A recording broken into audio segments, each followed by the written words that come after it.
So student, viva question में organic सबसे important और फेवरेट टॉपिक होता है एग्जामिनर्स का।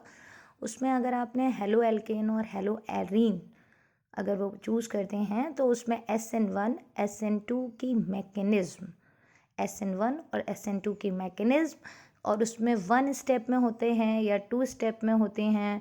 जो इंटरमीडिएट है उसका क्या नाम होता है?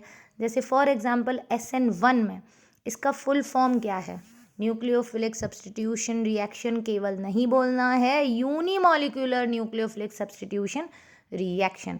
यूनिमॉलिक्यूलर क्या बताता है कि इसमें एक ही रिएक्टेंट होता है, और SN2 मतलब बायमॉलिक्यूलर, दैट मीन्स कि 2 रिएक्टेंट होते हैं।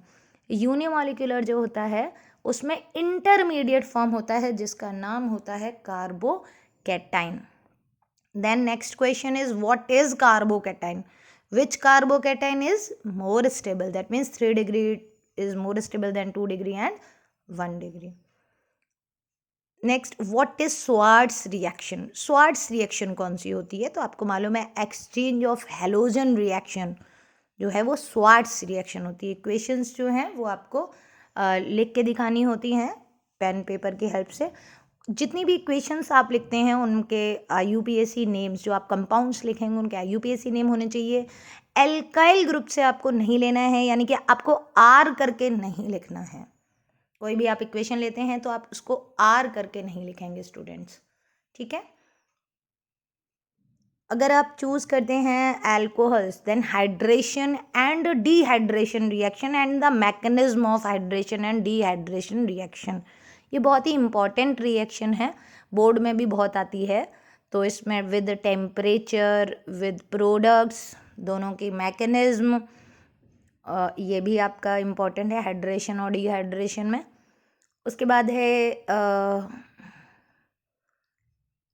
एल्कोहल और फिनॉल में ही आपका Dow's process, Williamson synthesis and their limitation, Williamson synthesis and their limitation, ये भी बहुत इंपॉर्टेंट क्वेश्चन है जो बार बार इक्वेशन आपको लिखवा के पूछा जा रहा है, ठीक है।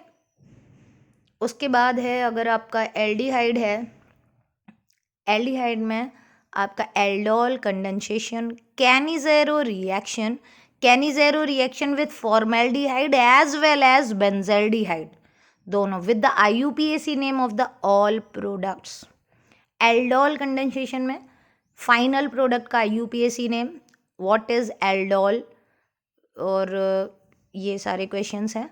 उसके बाद Reimer Tiemann reaction and Kolbe's reaction, ठीक है। ये इस चैप्टर से काफ़ी इंपॉर्टेंट क्वेश्चंस हैं जो आज काफ़ी पूछे गए हैं। रोजेनमंड रिडक्शन, स्टीफन्स रिएक्शन, ये सारी रिएक्शंस पूछी हैं। और एमाइंस में कार्बलामाइन रिएक्शन, हॉफमैन ब्रोमाइड रिएक्शन, ये ज़्यादा इम्पॉर्टेंट है। हॉफमैन ब्रोमाइड रिएक्शन सबसे ज़्यादा पूछी है, और कार्बलामाइन टेस्ट आपने जो टेस्ट किए होंगे लैब में, जैसे अगर आपने एल्डिहाइड किया है तो आपसे ये पूछा कि कौन सा टेस्ट किया है, तो आप ये नहीं कहेंगे कि एल्डिहाइड का टेस्ट किया, आपने कौन सा टेस्ट परफॉर्म किया है, ठीक है। तो कौन सा टेस्ट परफॉर्म किया है, दैट मीन्स कि अगर आपने मान लीजिए एल्डिहाइड है तो आप कहेंगे कि शिफ्ट रिएजेंट टेस्ट है या फेलिंग सोल्यूशन टेस्ट है, तो व्हाट इज़ फेलिंग सोल्यूशन, जो भी आप रिएजेंट बोलोगे उस रिएजेंट का नाम पता होना चाहिए। जैसे टॉलेंस रिएजेंट टेस्ट बोलते हो तो टॉलेंस रिएजेंट क्या होता है, या जो प्रेसिपिटेट बना है वो क्या होता है, इस तरह से टेस्ट।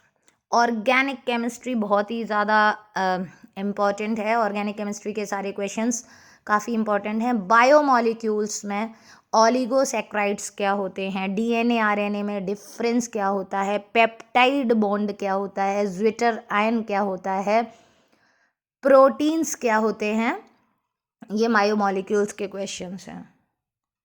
इस तरह से बहुत सारे क्वेश्चंस जो हैं वो ऑर्गेनिक केमिस्ट्री में बहुत सारी 90% अगर आप नेमिंग इक्वेशन सारी आपको आती हैं तो आपको ऑर्गेनिक केमिस्ट्री में वाइवा के लिए कोई प्रॉब्लम नहीं होनी है, क्योंकि नेमिंग इक्वेशन पहले भी आपको मैंने बोला था कि ऑर्गेनिक केमिस्ट्री में नेमिंग इक्वेशन सबसे ज़्यादा वाइवा के फेवरेट क्वेश्चंस होते हैं। जितनी भी इंपॉर्टेंट नेमिंग रिएक्शंस हैं जो बोर्ड में कई बार आई हैं, कन्वर्जन्स में aldehyde to alkane, phenol to salicylaldehyde, ये कन्वर्जन्स हैं। एल्कोहल टू एल्कीन, ये सारे कन्वर्जन्स करवाए हैं। बहुत सारी इंपॉर्टेंट रिएक्शंस हैं बायोमॉलिक्यूल्स में, जैसे glucose react with bromine water, glucose react with hydrogen iodide. जो स्टूडेंट बायोमॉलिक्यूल्स बोल रहे हैं और उसमें ग्लूकोज की सारी रिएक्शंस, पेप्टाइड बॉन्ड और ओलिगोसैकेराइड्स क्या होते हैं, ये क्वेश्चंस, पेप्टाइड बॉन्ड क्या है, ज्विटर आयन क्या है, ये सारे क्वेश्चंस बहुत इंपॉर्टेंट हैं और काफ़ी इम्प्रेसिव है। अगर आप ऑर्गेनिक केमिस्ट्री अगर आप सेलेक्ट करते हैं तो ये काफ़ी सही एक मैसेज जाता है, रेदर देन जो कोई आप इनऑर्गेनिक और ऑर्गेनिक बोलते हैं। ये तो ऑर्गेनिक में आप स्पेसिफाई तो कुछ नहीं है कि केवल आप सारी नेमिंग इक्वेशन अगर आप करके आएंगे तो आपका पूरा वाइवा जो है वो उसी पर फोकस्ड हो जाता है, क्योंकि आपके में कंटेंट बेस्ड एक्सपेरिमेंट भी है जो पूरा ऑर्गेनिक से होता है। इसलिए फर्स्ट प्रेफरेंस जो है वो आप लोग ऑर्गेनिक केमिस्ट्री को दीजिए। और ये वाइवा के लिए नहीं है केवल, ये थ्योरी एग्जामिनेशन के लिए भी है। थ्योरी में भी आपके ऑर्गेनिक केमिस्ट्री का सबसे ज़्यादा वेटेज होता है स्टूडेंट्स, तो आपको ऑर्गेनिक केमिस्ट्री तो वैसे भी पूरी कर लेनी चाहिए।